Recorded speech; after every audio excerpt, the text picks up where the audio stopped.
हम मीनू झा गोर लगे छी समस्त मिथिलावासी के। MM झा जी के रचना एकटा गौरी के गीत ल के उपस्थित छी। आशा करै छी अपने लोकनि सबके नीक लागत। धन्यवाद। जय मिथिला, जय मैथिली।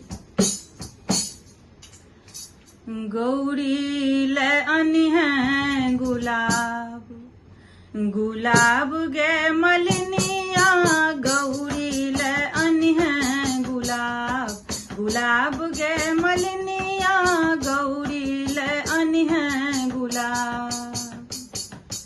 ओही गुलाबक रंग लाल लाल गे, ओही गुलाबक रंग लाल लाल गे, रंग लाल लाल गे, रंग लाल लाल गे। नहीं तो सुने बहुबर बात, बात गे मलिनिया, नहीं तो सुने बहुबर बात, बात गे मलिनिया, गौरी ले अनिहे गुलाब, गुलाब गे मलिनिया, गौरी ले अनिहे गुलाब। बिसहर ले अनिहे बेली चमेली, बिसहर ले अनिहे बेली चमेली, बेली चमेली गे बेली चमेली।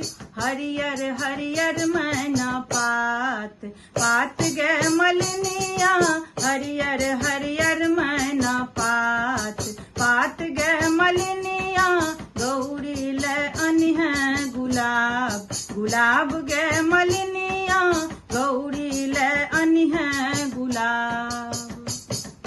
कोबर ले अनिहे फूल सजाई के, कोबर ले अनिहे फूल डाली सजाई के, डाली सजाई के, फूल डाली सजाई के।